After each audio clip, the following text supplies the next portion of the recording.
Welcome back to the channel where we're about to discuss how much money you could be making with Fancy Birds. So everything's really starting to kick off. Rentals have kicked off today. We've got season 2 of Fancy Birds coming at the start of May. We've got the second game coming sometime in May, hopefully, if not maybe June. But I know that they're already in beta for that. So it could be right around the corner.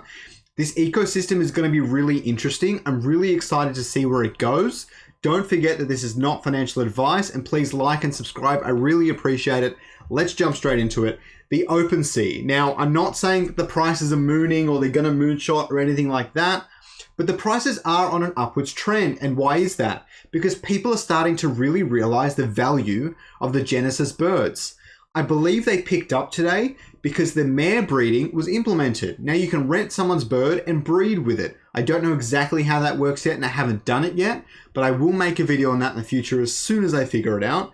But now you can make so many baby birds pretty easily because you can borrow other people's Genesis birds. And who makes the biggest profit here?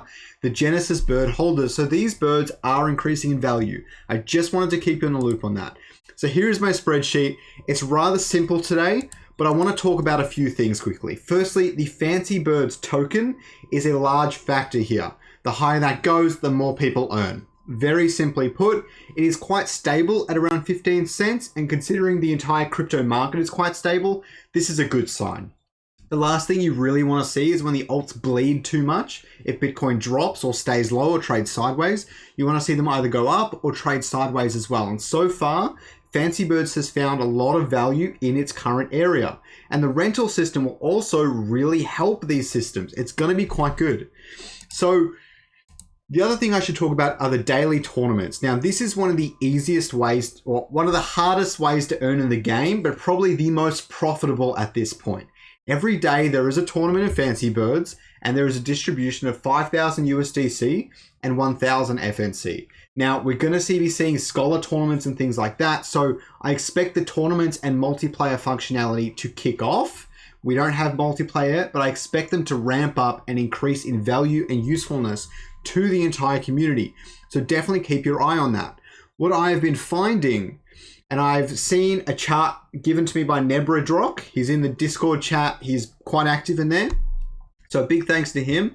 My old thesis was that scores around above 150 do really well. And I've earned a lot of money on those scores. Okay, I've done decent, 10 to 15 USD in a day, which is pretty good considering I've flapped the bird 150 times.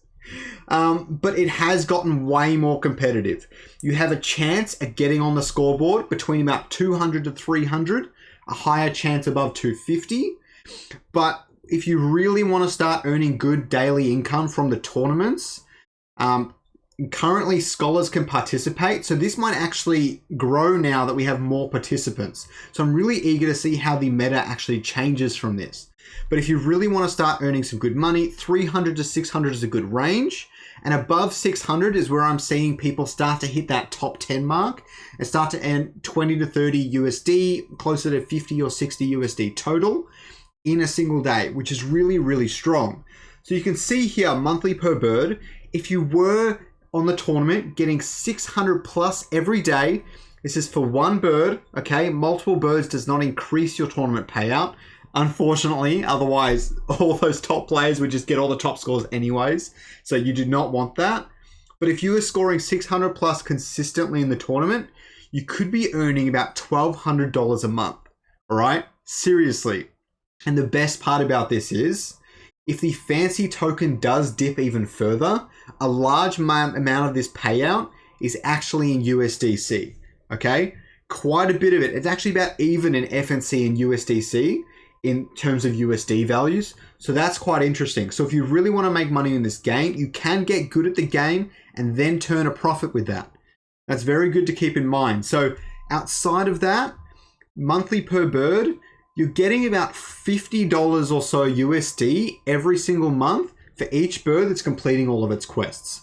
I believe I calculated this for after, no. So this one isn't after the scholar payout, which I currently have the scholar split about 50%, but this one is. This one includes the scholar split. So what I'm saying is for 15 birds, If you're not really performing in the tournaments and you're renting it out to scholars for 50-50, you're earning about $350 each month, which is not a terrible income for 15 birds. And to put that in perspective, for all of your breeds, it would cost about the same amount, about $370 at the current price of FNC to complete all your breeds. You get a bit cheaper if you use sFNC, probably closer to $320. So if you guys want to turn a profit, keep breeding your baby birds, keep renting them out, and slowly you can really churn that FNC back into your ecosystem to turn a profit. Now, really, this only works if you believe in Fancy Birds, in where it's heading, its future games, and its overall ecosystem. If you don't, then maybe selling those baby birds could turn a profit as well, because their price is also slowly increasing. So this entire ecosystem is really exciting. I hope to see you guys on the next video. I have a lot to talk about Fancy Birds in general. There are so many different mechanics now, and I'll be pushing out all those tutorials. Have a good day, guys.